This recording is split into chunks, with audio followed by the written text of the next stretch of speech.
Evangelho de Lucas, capítulo 3, nós vamos ler do versículo 1 até o versículo 18. E aí, como de costume, eu vou te pedir para manter a sua Bíblia aberta nesse texto, porque nós vamos fazer uma análise aí de toda essa perícope, de toda essa parte, e ver o que nós temos para aprender, para absorver da palavra de Deus nesse texto. Evangelho de Lucas, capítulo 3, a partir do versículo 1, nós vamos ler até o 18. Diz assim a palavra de Deus: No 15º ano do reinado de Tibério César, sendo Pôncio Pilatos governador da Judéia, Herodes, tetrarca da Galiléia, seu irmão Felipe, tetrarca da região da Itureia e Traconites, e Lisânias, tetrarca de Abilene, sendo sumos sacerdotes Anás e Caifás, a palavra de Deus veio a João, filho de Zacarias, no deserto. Ele percorreu toda a região nas imediações do rio Jordão, pregando batismo de arrependimento para a remissão de pecados, conforme está escrito no livro das palavras do profeta Isaías: Voz do que clama no deserto, preparem os caminhos do Senhor e endireitem as suas veredas. Todos os vales serão aterrados e todos os montes e colinas serão nivelados. Os caminhos tortuosos serão retificados e as entradas irregulares serão aplanadas. E toda a humanidade verá a salvação que vem de Deus. João dizia às multidões que saíam para ser batizadas: Raça de víboras, quem deu a entender que vocês podem fugir da ira vindoura? Produzam frutos dignos de arrependimento e não comecem a dizer uns aos outros: temos por pai Abraão, porque eu afirmo a vocês que Deus pode fazer com que dessas pedras surjam filhos de Abraão. E também o machado já está posto à raiz das árvores. Portanto, toda árvore que não produz bom fruto é cortada e lançada ao fogo. Então as multidões perguntaram a João: o que é que devemos fazer? Ele respondeu: quem tiver 2 túnicas, reparta com quem não tem, e quem tiver comida, faça o mesmo. Também alguns publicanos chegaram para ser batizados e perguntaram a João: Mestre, o que devemos fazer? Ele respondeu: não cobrem mais do que o estipulado. Também soldados lhe perguntaram: e nós, o que devemos fazer? E ele lhes disse: não sejam prepotentes, não façam denúncias falsas e contentem-se com o salário que vocês recebem.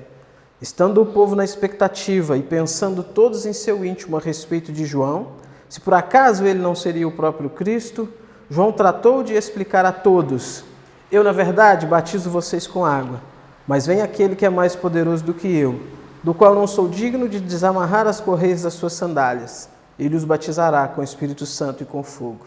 Ele tem a pá em suas mãos para limpar a sua eira e colher o trigo no seu celeiro. Porém, queimará a palha num fogo que nunca se apaga. E assim, com muitas outras exortações, João anunciava o Evangelho ao povo. Senhor, nós te louvamos, damos graças ao Senhor por estarmos aqui na tua casa, reunidos entre irmãos para cultuarmos ao Senhor mais uma vez. Já louvamos, já engrandecemos o nome do Senhor por meio dos cânticos. E agora, meu Pai, a palavra do Senhor será pregada. Que o Senhor fale aos nossos corações, Deus. Que teu Santo Espírito possa ter liberdade de agir no nosso meio, nos consolando, nos exortando, nos corrigindo, fazendo aquilo que lhe apraz, para que a palavra do Senhor não volte vazia e cumpra aquilo que lhe é devido. Em nome de Jesus. Amém. Irmãos, no século XIX, a Inglaterra era o império que dominava o mundo. Era uma potência tanto econômica quanto militar. No finalzinho do século XVIII, eles passaram por uma grande pressão de um movimento abolicionista que tinha como propósito, obviamente, contribuir para que se chegasse ao fim total da escravidão em todos os domínios do Império Britânico, não só na Inglaterra, mas em todos os domínios do Império. Finalzinho ali do século XVIII e começo então do XIX teve esse empenho, e em 1833 o Império Inglês conseguiu de fato acabar com a escravatura, todo o seu império, todo o seu território. Corresponde à Grã-Bretanha, algumas partes da África, Índia, Austrália, enfim, Oriente Médio principalmente. Nenhum território que era regido, governado pela Inglaterra tinha mais escravos. Por ser a potência que era, eles partiram então para fazer pressão em outras regiões, em outros países, para que também esses países pudessem abolir a escravatura, para que não houvesse mais escravidão. E adivinha qual foi o país que eles mais fizeram pressão e que mais deu trabalho? Isso mesmo, o Brasil. O Brasil era movido pelos escravos. Sem a escravatura não teria Brasil, não teria economia, não teria nada. Toda a mão de obra no Brasil era mão de obra escrava desde o século XVI até quando vai ser abolido em 1888. Acontece que pelos acordos econômicos que tinha com a Inglaterra e pelo medo, obviamente, né, por ser a potência que era, o Brasil acabou cedendo a algumas pressões. E no ano de 1830, 3 de maio mais especificamente de 1830, foi votada uma lei no Congresso que chegou então a declarar que a escravidão havia sido abolida. Dom Pedro I chegou a declarar, chegou a dizer que o comércio de escravos cessou. Só que isso era tudo um faz de conta. Na verdade, o Brasil, com o famoso jeitinho brasileiro, conseguiu enganar os ingleses. Eles faziam algumas operações, o governo, o Estado fazia algumas operações simbólicas para dizer que estava caçando, que estava indo atrás dos clandestinos que ainda estavam fazendo o tráfico de escravos. E eles colocavam alguns navios ali na costa, né, para dizer, olha, nós estamos aqui prontos para interceptar qualquer navio que chegar aqui com escravos. Mas a verdade era outra, eles aceitavam, não faziam nada, não tinha uma luta contra isso, enfim. A coisa vai acontecer mesmo, vai se efetivar quase 60 anos depois. E daí, por causa desse engodo, surgiu uma expressão, que é aquela famosinha expressão, para inglês ver. Já viu? Às vezes alguém está fazendo alguma coisa e fala, isso aí é só para inglês ver. Que tem a ideia de ser então alguma coisa falsa, né? Alguma coisa, enfim, da boca para fora, mentirosa, mal feita. E por que eu estou dizendo isso? Exatamente para chamar a sua atenção para o fato de que muitas vezes o nosso arrependimento em relação aos nossos pecados e às coisas que a gente faz de errado, eles são exatamente assim, só para inglês ver. Eles são simplesmente da boca para fora, eles são falsos, eles são um engodo. É um tipo de arrependimento que a gente faz só para o momento onde a gente estiver, para a coisa que a gente tiver, ou talvez com aquela intenção de passar pelo aperto que a gente está enfrentando. Aí a gente se arrepende, chora, né? Levanta a mão e faz aquele monte de promessa, eu vou mudar, não vou fazer de novo, aquela coisa toda. Balela. João prega sobre isso, e é sobre isso que a gente vai falar hoje, então, sobre um arrependimento genuíno, verdadeiro, e sobre aquele arrependimento que é simplesmente assim, só para inglês ver, e que Deus vê, com certeza.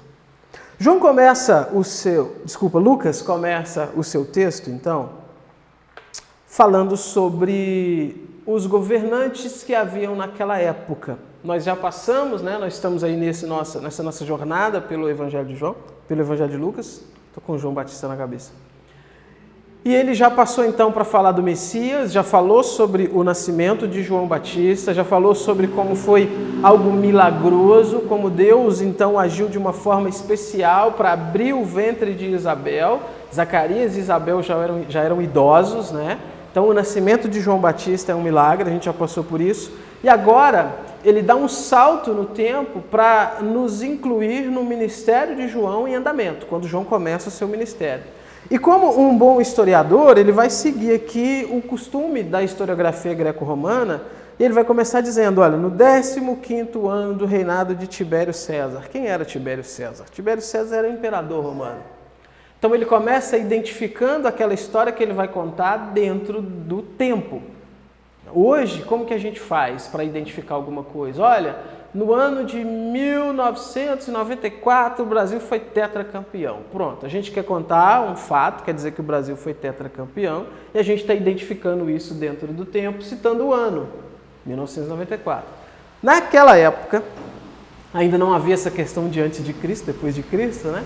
Naquela época eles identificavam isso fazendo referência a quem eram os governantes da época. Então ele começa dizendo, olha, no 5º 5º ano do reinado de Tibério César, ou seja, havia 5 anos que Tibério César estava reinando como imperador de Roma. Mas não satisfeito em falar só do imperador, ele vai especificando mais. Ele vai dizer, Pôncio Pilatos era governador da Judéia, Herodes era tetrarca da Galileia, seu irmão Filipe tetrarca da região da Itureia e Traconites, Lissânias tetrarca de Abilene.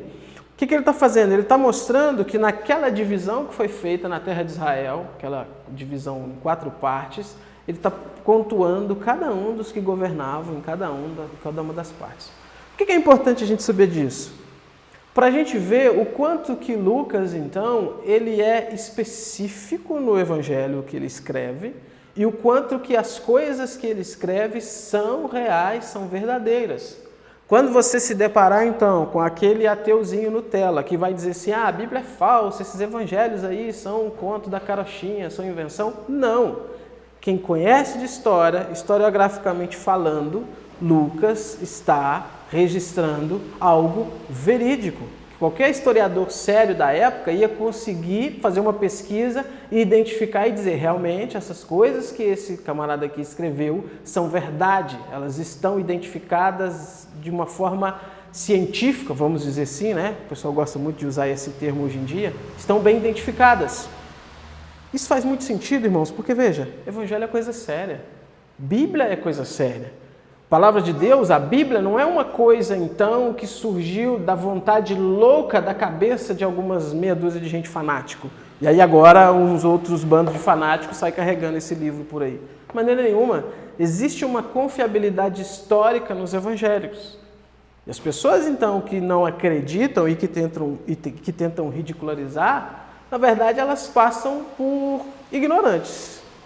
Porque o texto hoje, o livro hoje, que é mais bem identificado, mais bem registrado, é a Bíblia Sagrada. O camarada lê Platão e fala assim, nossa, que inteligente. O camarada leu Platão, lê Aristóteles, ele lê lá Homero, Ilíada, Odisseia, fala, olha que coisa, né? A Ilíada, as obras de Homero, de acordo com a história, devem ter aí uma média de 10 a 20 manuscritos apenas. A Bíblia, o Novo Testamento, tem cerca de 7.000. Ou seja, a comprovação, então, histórica desses relatos é muito superior a qualquer outro texto que exista. É por isso que é importante a gente entender por que Lucas faz esse movimento, então. Ele não está simplesmente enchendo aqui, sabe, vou encher aqui um monte de coisa. Não, isso faz sentido. E aí no versículo 2, olha o que ele diz. Sendo sumos sacerdotes Anás e Caifás. Ele já identificou quem eram os poderes do Estado, quem era o imperador, quem eram os governantes das 4 principais regiões.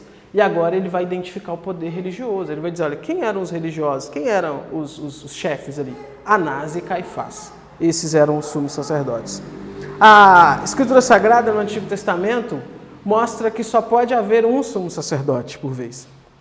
Como assim tem 2 aqui, Anás e Caifás? Anás, na verdade, ele foi o sumo sacerdote durante um tempo, mas ele foi deposto pelos governantes romanos. E aí o genro dele, Caifás, assume o sumo sacerdócio no lugar dele. Mas Anás, ele tinha uma influência muito grande, tanto sobre os romanos quanto sobre os judeus. Então ele continuou sendo considerado sumo sacerdote. Por isso era muito comum, então, dizer, olha, no tempo que Anás e Caifás eram o sumo sacerdote, mas efetivamente era só Caifás. Estou explicando isso porque quando você lê lá no Antigo Testamento que só havia um sumo sacerdote, se perguntar por que aqui tem 2? É exatamente por causa disso. Anás era mais como uma espécie de, sei lá, sumo sacerdote emérito. E aí, eu quero chamar sua atenção para o finalzinho do versículo 2. Olha o que diz. A palavra de Deus veio a João, filho de Zacarias, no deserto. Isso aqui é fascinante, irmãos. Porque, veja, ele não vai dizer que a palavra de Deus veio ao imperador lá no palácio dele, sendo tão importante como era o imperador César, que comandava todo o Império Romano. Ele não vai dizer que a palavra de Deus veio a Pilatos, que era o governador da Judéia, talvez a região mais importante depois da Galileia. Ele não vai dizer que a palavra veio a Herodes, nem que veio a Anás ou Caifás, os sumos sacerdotes, mas que a palavra de Deus veio a João no deserto. Desde aqui, então, a gente já começa a ser informado por Lucas sobre uma coisa muito interessante e que é característico de Deus. O fato de Deus agir de acordo com os seus propósitos, com os seus desígnios, propósitos esses que vão muito além da nossa mente, muito além daquilo que a gente pode imaginar, propósitos esses que transcendem todas as nossas expectativas, que vão além das convenções sociais e políticas e culturais e tudo mais. De acordo com as culturas humanas, as pessoas importantes, as pessoas escolhidas, as pessoas então que fazem a diferença no mundo, eles estão nos palácios, né? Ou estão nos grandes escritórios das grandes empresas, nos grandes locais aí separados para coisas grandes. Mas para Deus a coisa é o inverso. Para Deus a coisa é diferente. Para Deus, as pessoas que Ele geralmente separa para usar, Ele tira elas de vilas insignificantes, de sarjetas, de becos, de vielas do mundo. Tudo isso para comprovar que é Ele que manda, que é Ele que governa e que Ele faz as coisas como Ele quer. Pra você ter uma ideia, a gente está fazendo a leitura aí da Bíblia, né? E a gente está naquele momento ali onde está falando de Abraão, Isaac, Jacó. E a cultura antiga, ela sempre louvou então, e ela sempre teve como norma que os escolhidos eram os primogênitos, o filho mais velho. E o que Deus faz? Deus não escolhe Isaac. Deus não escolhe Ismael, desculpa. Deus escolhe Isaac. Deus escolhe Jacó e não Esaú. Ao invés de Simeão, que era o mais velho, filho de Jacó, Deus escolhe José.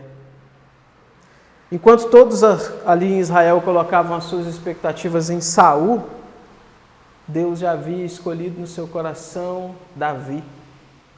O menor da casa de Jessé, aquele que estava lá no pasto de trás das ovelhas, cuidando das ovelhas, que não foi nem sequer chamado para a reunião principal quando o profeta vai lá.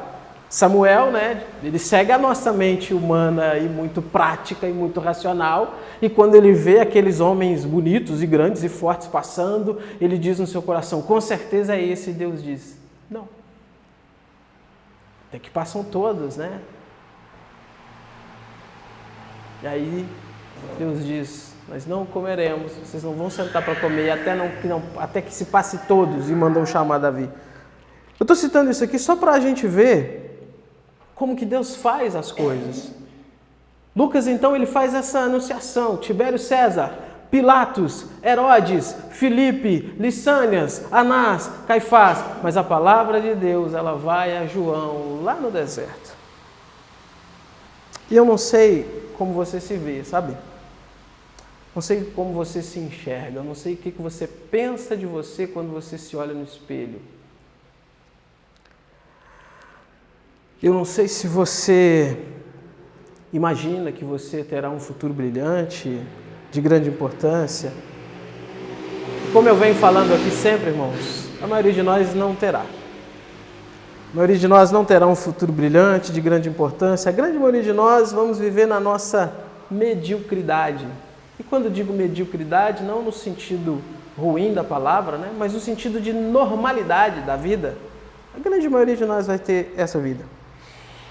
A grande maioria de nós vai passar todos os dias até o final deles sem grandes feitos, sem grandes realizações, com a maioria dos nossos sonhos tendo ficado só nisso mesmo, só nos sonhos, sem terem sido realizados. Mas sabe, não é isso que importa para Deus.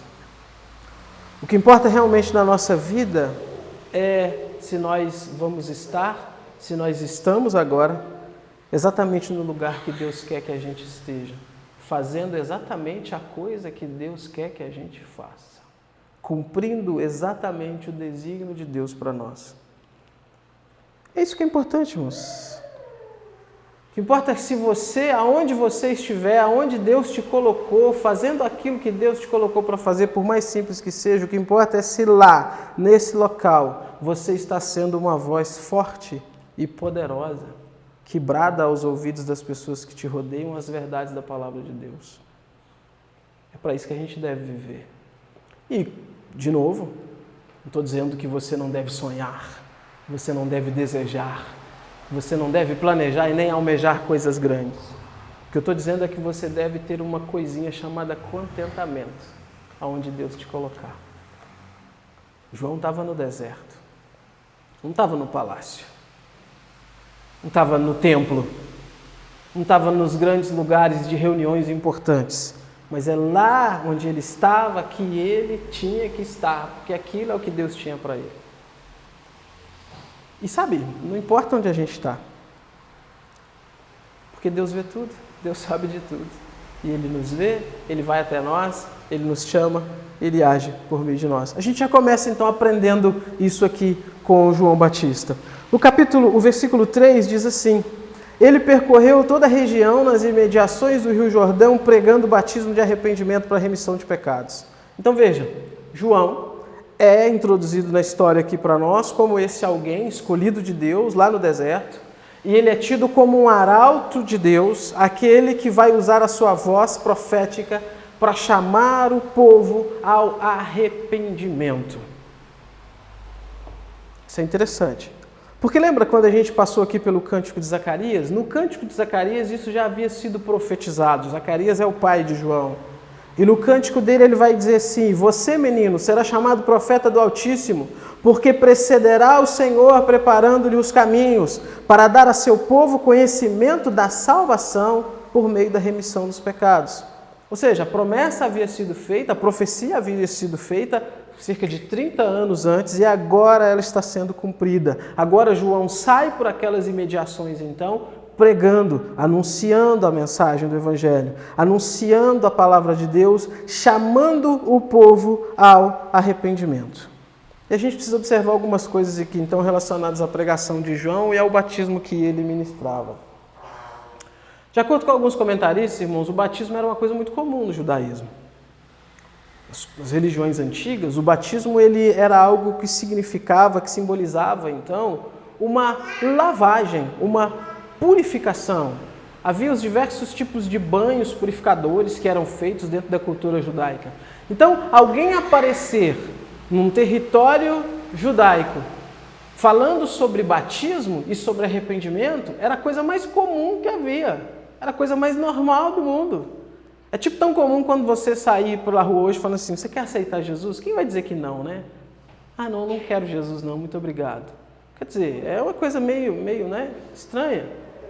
Era comum você falar sobre batismo, se falar sobre arrependimento, era comum você ver então esses rituais de purificação.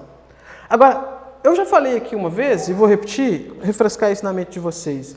Existia uma distinção muito clara na mente do judeu. O judeu ele tinha uma mente, para isso, obviamente, muito dicotômica. Ele entendia que existia o judeu e existia o resto. Existia o judeu, que era o santificado, o separado por Deus, o escolhido por Deus, e havia os gentios. E para esses gentios, então, que não tinham nenhuma conexão com Deus de Israel, não tinham nenhum conhecimento do Deus de Israel, esses batismos eram oferecidos.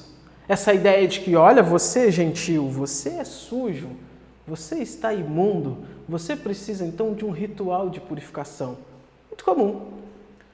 João, ele vai revolucionar, eu não gosto muito dessa palavra, mas enfim, ele vai revolucionar a sua época, porque o que ele vai fazer? Ele vai apontar o dedo para o judeu, que se achava então ou limpinho, ou especial, e ele vai dizer: você precisa de batismo. Ou seja, você precisa de purificação, você precisa de arrependimento. Meu irmão, você fala isso aqui para um judeu naquela época, era uma espécie de ofensa. Porque, de novo, eles se viam como a prateleira de cima. Eles não tinham contato com os gentios, não comiam na casa de gentios, não entravam na casa de gentios, às vezes nem tocavam as mãos no gentio, dependendo do contato que ele tivesse com alguém que não era judeu, ou seja, um gentio, ele era considerado impuro, precisava ficar separado e tudo mais, porque ele tinha tido um contato com aqueles sujos, aqueles impuros dos gentios. Agora João, um profeta, Depois de 400 anos sem ter nenhum profeta, aparece um profeta enviado por Deus, que o povo reconhece como profeta de Deus, apontando o dedo para o judeu e dizendo: vocês são sujos, vocês precisam de limpeza, vocês precisam de arrependimento. Esse é o diferencial. Ou seja, ele está dizendo para eles então que eles são imundos. A palavra que ele vai utilizar aqui como arrependimento é o grego metanoia, né? E é interessante porque essa palavra no grego ela é uma palavra composta, metanoia, duas palavras unidas. Significam literalmente mudar a mente. Não é só uma questão de percepção do erro, então. Não é só uma questão de identificar que uma conduta, que alguma coisa é errada, mas sim um desejo genuíno de mudança, acompanhado por uma atitude de mudança. Então, isso é mais significativo ainda quando a gente pensa nisso sendo aplicado ao judeu. Agora, vamos trazer para a gente aqui um pouco. Não sei vocês, mas já percebeu que algumas vezes parece que a gente que é cristão, né, que a gente que é crente, parece que a gente se sente imune a certos tipos de pecado? Já percebeu isso? Parece que a gente, em algumas determinadas coisas, situações, a gente olha para as pessoas como se a gente estivesse dizendo assim: nossa, como que essas pessoas são sujas, como que essas pessoas são imundas, veja só como que essas pessoas são pecadoras.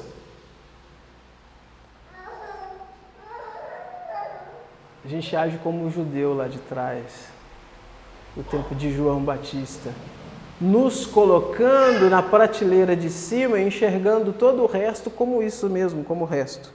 E sabe, é por isso que a gente precisa então constantemente desse chacoalhar da palavra de Deus para vir até nós, sabe, com esse brado forte aos nossos ouvidos, para destampar os nossos olhos cegos e mostrar para a gente a nossa pecaminosidade. E mostrar para a gente que pode ser que às vezes eu não esteja cometendo um pecado no nível semelhante àquele que a outra pessoa está cometendo, mas que eu tenho sim os meus pecados e alguns de estimação, que precisam ser então confessados e abandonados. É por isso, irmãos, que domingo após domingo a palavra de Deus é pregada. E a gente precisa estar exposto a essa mensagem da palavra de Deus, porque é nessa exposição, é nesse contato que a nossa mente vai sendo tocada pelo Espírito Santo, que Deus vai tocando no nosso coração e vai mostrando pra gente: precisa corrigir isso daqui, precisa corrigir isso daqui também, isso daqui também precisa limpar, e isso daqui também. A gente então, se fizermos isso de forma genuína, a gente nunca vai se colocar acima dos outros. Quando a gente vê alguém cometendo um pecado, por mais grave que seja, o nosso desejo não vai ser juízo, justiça, punição, condenação, mas o nosso desejo vai ser misericórdia. Que misericórdia, Deus, porque eu também estou sujeito, eu também sou suscetível ao erro, eu também sou suscetível à queda. Eu acho que a gente consegue aprender isso aqui desse texto, com esse exemplo dessas pessoas, então, que João aponta o dedo para elas e diz: vocês também são imundas e vocês precisam de arrependimento. Versículos 4 e 6, o escritor aqui, Lucas, ele vai sair então um pouco daquela narrativa de João para ele introduzir aqui o texto de Isaías, né? Voz do que clama no deserto, preparai o caminho do Senhor, endireitai as suas veredas, todo vale será aterrado, nivelado todos os montes e outeiros, caminhos tortuosos serão retificados, os escabrosos aplainados, toda a carne verá a salvação de Deus. Ele está mostrando aqui com isso que João é o cumprimento dessa profecia de Isaías. Ele está trazendo então Isaías para junto de si, para junto da sua narrativa, para dizer: olha, isso aqui que está acontecendo não é fruto da vontade humana, João não é simplesmente um homem que de repente decidiu pregar, ele é um profeta e o seu ministério é o cumprimento de profecias que vêm desde o Antigo Testamento. A gente já viu isso aqui nos cânticos, eu não vou entrar mais a fundo nisso. E aí no versículo 7, ele volta então novamente, a cena agora sai de Isaías e volta para João, para a gente ver o conteúdo da pregação de João. O que será que João pregava? Jesus te ama? será que João pregava? Vem participar da nossa campanha de 7 sexta-feiras? Versículo 7, olha o que ele diz. Raça de víboras, quem deu a entender que vocês podem fugir da ira vindoura? De novo, ele está falando para judeus. Ele está se dirigindo aos judeus. Ele está chamando os judeus de raça de víboras. Isso aqui é interessante, irmãos, porque vejam, a pregação dele tem um objetivo. E o objetivo principal é conduzir as pessoas ao arrependimento. É dar, então, como eu falei, aquele chacoalhar, sabe? Para a pessoa acordar, para mostrar para ela realmente a situação dela, a condição dela, para enxergando isso, então, a pessoa se voltar para Deus. Mas tem uma outra coisa aqui por trás, implícita nesse chamado de João Batista. É a urgência. A urgência ao arrependimento. Não era algo, então, o arrependimento que ele prega não era algo que as pessoas podiam programar, podiam agendar, podiam, sabe, eu vou fazer isso aqui depois. A linguagem que ele utiliza aqui parece clamar aos ouvidos das pessoas para que elas, então, tenham uma resposta imediata. Parece que ele está dizendo, olha, vocês estão demorando muito. É por isso que ele está dizendo assim, quem induziu vocês a pensar que vocês podem fugir da ira vindoura? É como se ele estivesse dizendo assim, se arrependam logo, decidam-se logo, resolvam isso agora, porque vocês não vão ter oportunidade de fugir, de escapar da ira de Deus, caso vocês não se arrependam. E sabe, irmãos, isso é interessante porque eu não sei o povo daquela época, mas da nossa época, a gente sempre é induzido a deixar as coisas para depois, né? Depois eu faço, depois eu mudo, depois eu peço perdão, depois eu me arrependo, depois eu me conserto, depois isso, depois aquilo, e esse depois vai ficando para depois, e esse depois nunca chega. Já viu aquelas promessas que a gente faz, né? Aquelas vazias, promessas vazias do fim do ano. Chega dezembro, a partir de janeiro eu vou fazer uma dieta. A partir de janeiro eu vou economizar para isso e aquilo outro. A partir de janeiro... Por que não a partir daquele dia? O que tem de especial em janeiro? Que tem que ser em janeiro? Né? É característico da gente, sempre jogar para depois, sempre deixar para lá. João está dizendo, vocês não vão ter tempo de fugir da ira de Deus, de escapar da ira de Deus, se vocês não decidirem logo. E junto à questão da urgência, tem uma outra coisa aqui também, que é a noção de que esse arrependimento, ele deve ser genuíno, ele deve ser verdadeiro. Ele não pode ser, então, somente para inglês ver. Ele não pode ser somente da boca para fora, fingido. É por isso que ele diz no versículo 8, olha o que ele diz no 8. Produzam frutos dignos de arrependimento. Aí ele segue. E não comecem a dizer uns aos outros, temos por pai Abraão. Porque eu afirmo a vocês que Deus pode fazer com que dessas pedras surjam filhos de Abraão. O que está acontecendo aqui? Havia no judeu uma ideia, assim, que o fazia então se sentir acima dos outros, que é a ideia, somos filhos de Abraão. Estamos seguros na nossa linhagem abraâmica. Há promessas de Deus para Abraão. O Senhor prometeu a Abraão que ele seria pai de uma grande nação. Todas as nações da terra seriam benditas em Abraão. Nós somos da linhagem de Abraão, então nós estamos seguros. E João está dizendo assim para eles, olha, sabe de que isso vale?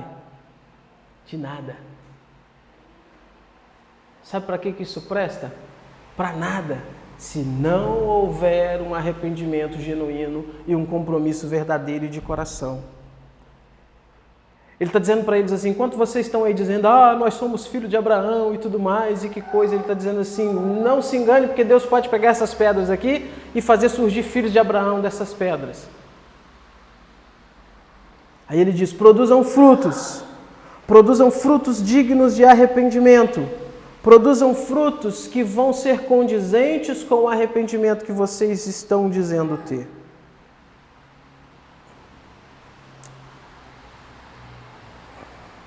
Sabe, irmãos, nosso país é considerado um país cristão, né? 73% da nossa população é considerada cristã. E o brasileiro se orgulha disso, né?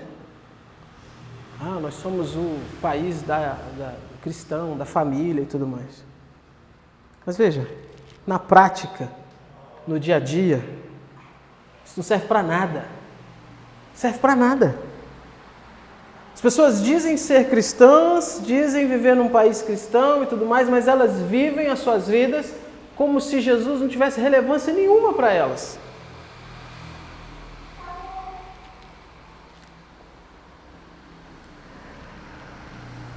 Preste atenção à sua volta no dia a dia, se você ainda não fez esse exercício. Preste atenção na sua volta como que são as pessoas cristãs. Como que a nossa cidade cristã, então, se comporta e lida com as coisas. Como que a nossa sociedade cristã lida com as coisas. O que a gente vê o tempo todo? Imoralidade. Somos o país da imoralidade. Duvida? Liga o seu rádio, sintonize qualquer rádio. E tenta escutar uma música que estiver tocando lá por, metade dela. Se você não vai corar de vergonha. Se você não vai ficar assim, meu Deus, o que é isso? Imagina que você está ali, sentado, e aí está ali do seu lado, sua mãe, sua avó, a pessoa que você respeita muito. Se você ia conseguir ouvir aquilo até o final, sem corar de vergonha. Mas nós somos o país cristão, né? Além das músicas, veja as séries que despontam aí em primeiro lugar nos catálogos, Netflix, Prime e tudo mais. É baixaria, é imoralidade o tempo todo. Eles colocam lá um enredo onde uma mulher é casada e de repente conhece um outro sujeito lá que veio não sei da onde, e eles colocam que o valor dela é ela abandonar o marido para ficar com o outro, porque aquilo é que é amor, aquilo que é seguir o coração. E os cristãos assistem aquilo, ai que coisa linda, ai que coisa maravilhosa, até chora. Além disso, né? Nossa sociedade é marcada por inimizade, engano, mentira, discórdia. Os lares são despedaçados porque as pessoas não observam o que a palavra de Deus diz a respeito de família. Inveja, divisão, desonestidade. Mas todo domingo, de manhã e de noite, as igrejas estão lotadas, né? Pessoas. Cada bairro que você vai tem mais igreja do que boteco. Cheios. As pessoas estão lá, né, com as mãos levantadas, com lágrimas nos olhos, cantando, se emocionando, sem um pingo de arrependimento genuíno.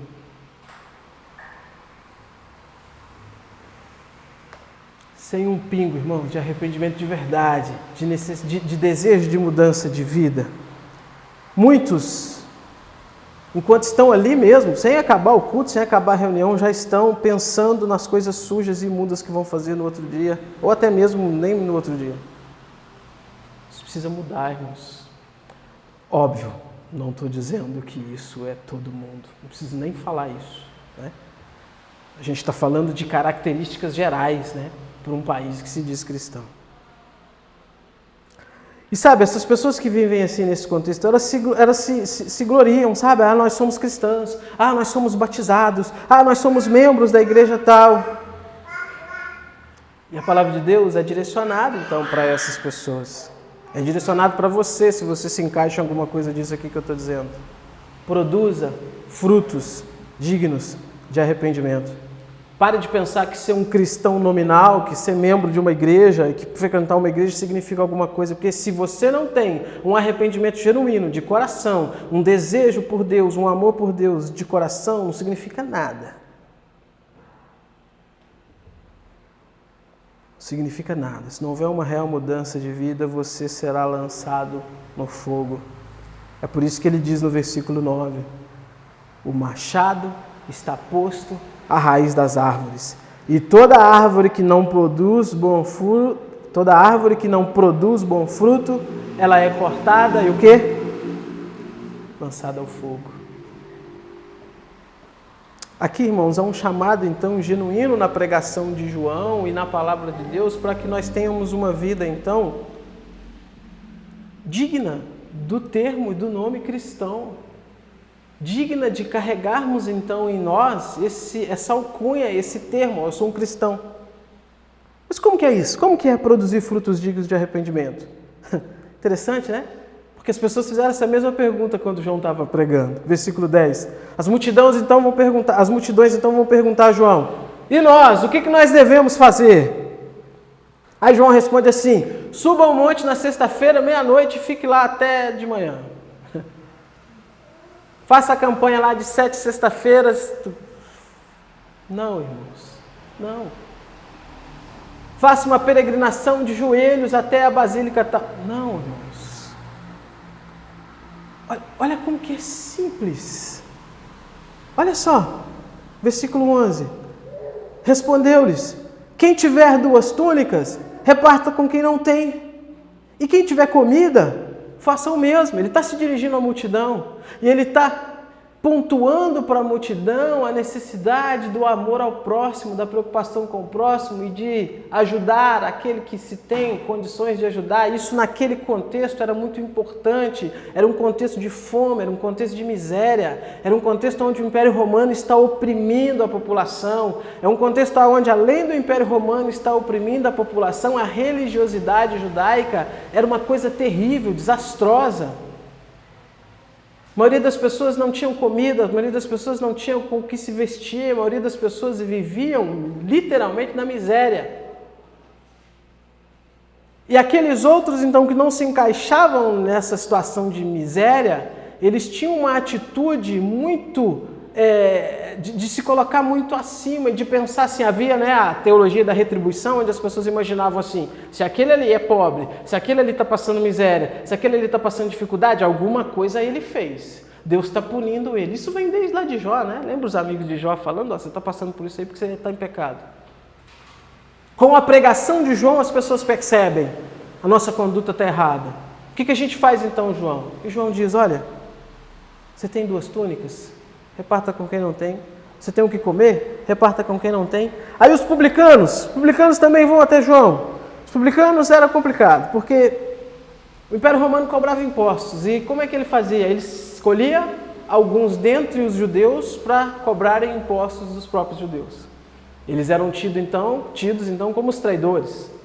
Eles eram vistos como aqueles que traíram o seu povo, que trabalhavam para o inimigo. Além desse peso, dessa situação, o que eles ainda faziam, a maioria deles?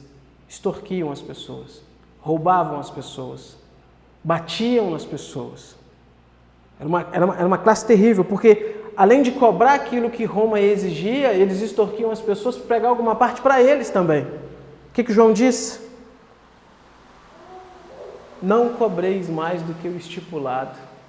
Ou seja, tem um valor que você precisa cobrar, que Roma diz que tem que ser cobrado, cobre só isso, não cobre a mais. Não vai extorquir as pessoas. Os soldados, então. E aqui não são os soldados romanos, né? São os soldados, os guardas, provavelmente guardas do templo e tudo mais, que estão ouvindo ali a pregação de João e eles chegam também. E nós, João, o que nós faremos? João lhe diz, não maltrate as pessoas, não dê denúncia falsa, contentai-vos com o vosso salário. Também os soldados maltratavam as pessoas, davam denúncias falsas de blasfêmia, inclusive, que era punível com a morte, para extorquir, para tirar dinheiro dos outros. Não eram contentes com seus salários, diversas vezes haviam revoltas. E eles se revoltavam, então, enfim, e direcionavam essa revolta para a população. João está dizendo para eles o quê? Não maltrate, não denuncie falso e se contente com o seu salário. Viva contente com aquilo que Deus está te dando. Percebe, irmãos? Todas as perguntas que são feitas aqui, então, elas representam aquelas classes que para os religiosos eram tidos como pária, os piores. E a resposta de João, então, de novo, não é nada mirabolante. Não envolve algo sacrificial e tudo mais, mas somente que aquelas pessoas se acomodem a padrões morais. Fazer o que é certo. Fazer as coisas do jeito que deve ser feito. amor ao próximo e agir com justiça. E eu preciso, de novo, comentar algo que eu tenho comentado aqui desde sempre. Meu irmão, minha irmã, meus irmãos amados, você não precisa de um chamado mirabolante, extraordinário, transcendental, sobrenatural. Você não precisa de um grande sacrifício para servir a Deus, para agradar a Deus. Você não precisa de grandes feitos e grandes coisas para você então se adequar a Deus. O que você precisa, o que a Bíblia te chama para fazer, é você agir com justiça, é você agir com retidão, dentro daquilo que Deus te deu para fazer, como pai, como marido, como filho, como esposa, como mãe, como empregado, como patrão, como vizinho, como cidadão. É isso que a gente precisa. Conto de novo aquela história da reforma do sapateiro que chega para Lutero, né? Ele vê explodindo a reforma e reformadores e aquela discussão toda e ele chega, Senhor Lutero, o que eu preciso fazer para agradar a Deus? E talvez esperando Lutero dizer assim, olha, vira um monge, ou faça... Lutero fala com ele assim, faça o seu melhor sapato e venda num preço justo. Tipo assim, só isso. Só isso. Haja com justiça na área que você tem que agir. Faça a coisa certa, do jeito que deve ser feito, e você vai estar glorificando a Deus. Ah, Deus não me chamou para pregar, Deus não me chamou para pastorear, Deus não me chamou para isso, Deus não me chamou para aquilo outro. Louve a Deus e glorifique a Deus com contentamento naquilo que Ele te chamou, porque é preciso. Imagina se todo mundo fosse pregador, se todo mundo fosse pastor. Imagina, se todo mundo fosse uma coisa só. Existe a multiforme graça de Deus que reúne num ambiente como esse, numa igreja como essa, pessoas de diversas áreas, envolvidas nas mais diversas questões, e que esse conjunto contribui para a glória de Deus e contribui para a vida de uns dos outros. Aquilo que você faz na sua área profissional contribui para a igreja, no perfil espiritual da igreja. Ah, mas contribui com certeza. Aquilo que você faz no seu trabalho, se você faz com dignidade, com justiça, contribui para que o nome de Deus seja glorificado e para que as pessoas olhem para você e pensem assim, realmente, essa pessoa é um crente mesmo. Realmente tem alguma coisa diferente nessa pessoa. Outro ponto que a gente precisa observar aqui, caminhando para o final. Percebeu que João, ele não vai chamar essas pessoas então, por exemplo, ele não vai dizer para o publicano assim, você é cobrador de impostos? Abandone isso, vai arrumar outro emprego, você precisa fazer outra coisa. Não, ele reconhece a legitimidade daquela função. A única coisa que ele corrige é o quê? Não seja injusto, não cobre além do que foi estipulado. Soldado, ele não diz para o soldado assim, soldado, não, Deus é amor, que isso, Jesus é amor, paz é amor, abandona, larga a espada, compra uma Kombi e vai para a praia, ouvir o Bob Marley e viver uma vida paz e amor. Não! Por quê? Porque é algo que precisa, irmãos. As autoridades foram constituídas por Deus. E Paulo vai dizer, por isso que carregam a espada. Não existe um pacifismo aqui não. A única coisa que ele vai corrigir é o quê? Parem de extorquir as pessoas. Se contentem com o salário de vocês. Não levantem falsas acusações. Ele corrige o que está errado, mas ele não desmonta, ele não desestrutura aquela estrutura, porque aquilo precisa funcionar. Eu atuo em tal área, então eu vou abandonar isso aqui para servir a Deus. Não. Não sei que Deus mande você fazer isso. Se Deus não mandou, fica onde você está, faz o que você tem que fazer e glorifique a Deus naquilo ali. Agora, veja, uma outra coisa que a gente precisa observar. O verdadeiro arrependimento, ainda que ele não envolva então uma mudança diária, né? Tipo assim, agora eu sou um ex-publicano, eu sou um ex-soldado. Ainda que não envolva isso, mas ele envolve uma coisa, mudança de conduta. Irmãos, e a gente precisa aprender com isso, porque a gente precisa mudar a nossa conduta pecaminosa. Se você se arrependeu de verdade de erros e de pecados que você cometia, você precisa demonstrar isso de uma maneira efetiva. As pessoas têm uma ideia de que arrependimento envolve choro, né? Ah, chorou. Ficou meio dia chorando, desidratou, teve que tomar soro para repor. Não. Ainda que o choro faça parte e acompanhe o arrependimento, mas só isso não é arrependimento. Arrependimento de verdade, de acordo com a palavra de Deus, envolve mudança de atitude. Tem que mudar de atitude. Tem que mudar de conduta. Envolve parar de mentir, parar de enganar, parar de usar palavras torpes, deixar de ser desonesto, abandonar a infidelidade, abandonar as impurezas, se afastar de verdade do mal. Mudança de conduta. Ah, amanhã eu mudo. Não. Então você não se arrependeu. Ah, em janeiro eu mudo. Então você não se arrependeu. Versículo 15. Estando o povo na expectativa e pensando todos em seu íntimo a respeito de João, se por acaso ele não seria o próprio Cristo. O que acontece? A pregação de João foi tão poderosa e surtiu tanto efeito que as pessoas que estavam ali, elas começaram a se perguntar se será que esse rapaz então não é o Cristo? Não é o Messias? Será que ele não é o prometido? E João vai responder: eu, na verdade, batizo vocês com água, mas vem aquele que é mais poderoso do que eu, do qual não sou digno de desamarrar as correias das sandálias. Ele os batizará com o Espírito Santo e com fogo. Interessante, porque olha o impacto que a pregação de João causou, ao ponto das pessoas pensarem assim: uau, esse é o Cristo. João diz: não, ele é muito superior a mim, ele está muito acima de mim, ele é muito mais poderoso, ele é que detém o verdadeiro poder, e eu não sou digno nem de desamarrar a correia das sandálias dele, que era o serviço mais servil de todos que havia naquela época, lavar os pés do Senhor, que envolvia primeiro então tirar as sandálias dele. João está dizendo: eu não sou digno nem de fazer isso, é ele que é o Cristo. Eu estou batizando aqui com água, simbolizando então essa remissão, essa limpeza, essa lavagem, mas ele vai batizar com o Espírito Santo, que desde lá de Gênesis é mostrado então como pairando sobre as águas, acima das águas, superior, além. Mas além de batizar com o Espírito Santo, ele vai batizar com fogo. Existe uma grande discussão aqui. O que significa esse fogo?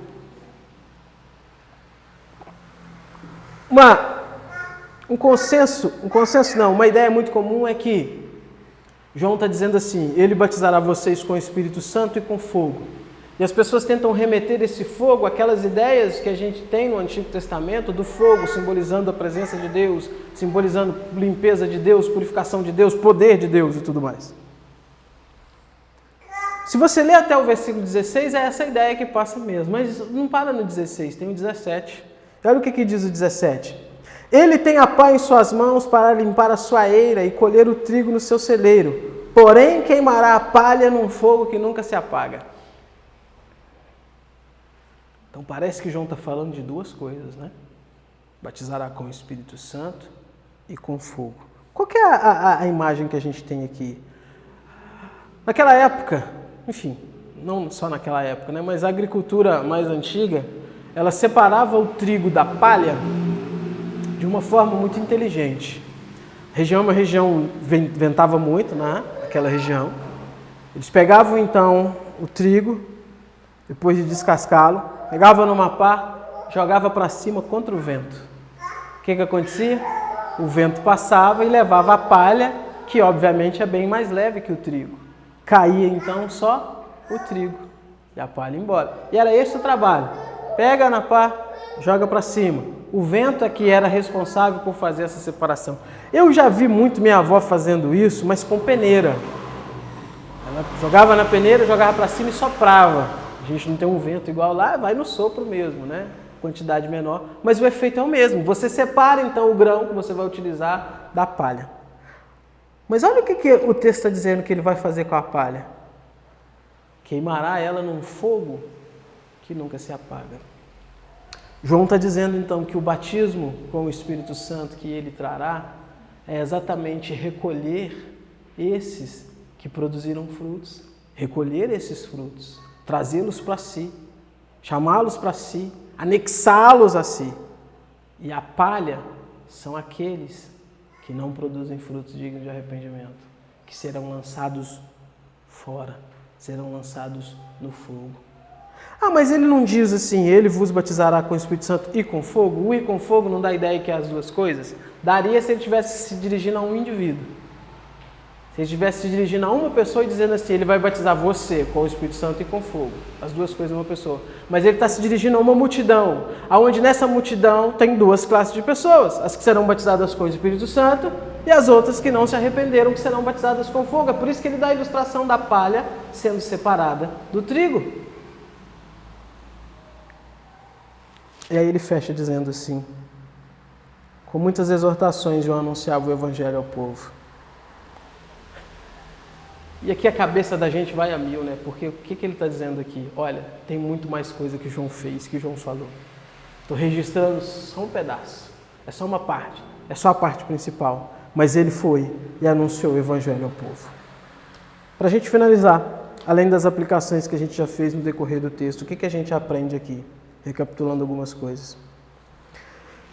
Primeiro ponto, irmãos, busque se conformar sempre à vontade de Deus. Seja usado por Deus onde você estiver. Seja no palácio, seja no deserto, seja no campo, enfim, aonde for. Seja um arauto da verdade. Seja uma voz que ecoa no mundo na contramão dessas vozes vazias, confusas e bagunçadas que a gente tem por aí.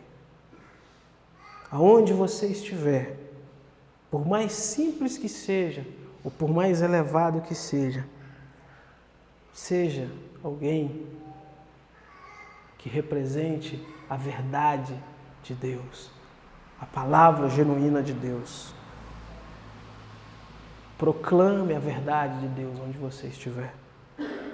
João é um exemplo disso. A palavra do Senhor vai a ele lá no deserto. E ele sai pregando e proclamando. E proclama a palavra de Deus aonde está. Sem dificuldade, sem se deixar levar pela pressão do mundo. O fim da vida dele mostra isso pra gente vai ver em outras mensagens. Segunda coisa. Como a gente viu, o chocante da mensagem de João, então, é o fato dele chamar os judeus ao arrependimento. Judeus que se viam, então, superiores aos gentios sujos. Sabe, não cai nessa desses coaches evangélicos aí, gospel. Você não é especial. Você não tem nada de especial. Você é um pecador miserável que depende da graça e da misericórdia de Deus. Então, não se sinta superior às outras pessoas, sabe? Não pense que o mundo gira em torno do seu umbigo. Não pense que Deus é seu mordomo. Tenha sempre a postura de servo. Se alimente sempre da palavra de Deus. Corrija sempre a sua vida, então, à luz da revelação das Escrituras. Conforme sempre a sua vida aquilo que a palavra de Deus está mandando você fazer, aquilo que a palavra de Deus está te dizendo. Lembre sempre daquelas palavras da Escritura. Aquele que está de pé, cuide para que não caia. Terceiro ponto. Se arrependa genuinamente dos seus pecados. Sabe, não se deixe enganar. Existe uma certa teologia da graça barata que tenta dizer pra gente que tudo é graça, então já que tudo é graça. Não, irmãos. Tenha uma vida que leva as coisas de Deus a sério. Busque diariamente, constantemente a santificação. Os seus pecados, por menores que sejam, ou por menores que você acha que sejam, eles precisam ser levados a Deus, ser confessados a Deus. Você precisa orar. Você precisa dizer para Deus: Senhor, hoje eu tive pensamentos que eu não devia ter. Me perdoe. Senhor, hoje eu fiz coisas que eu não devia fazer. Me perdoe. Me ajuda. Arranca isso de mim. Me dá força para lutar contra isso. A gente precisa, irmãos, cultivar diariamente uma vida de arrependimento, não da boca para fora. Não aquele arrependimento que simplesmente a gente chora naquela hora e tal, ah, Senhor, não vou fazer mais, mas no outro dia não é que a gente cai, é que a gente se joga no pecado. Como Pedro vai dizer, é a porca que foi lavada e que se joga na lama e que sente prazer em ficar revolvendo ali na lama. Isso não pode ser característica da nossa vida. Pecado para a gente tem que ser tropeço, acidente, mas não um estilo de vida. E mesmo assim, se arrependa. Se arrependa. Não tenha vergonha de dizer para Deus as coisas erradas e pecaminosas que você faz, que você pensa.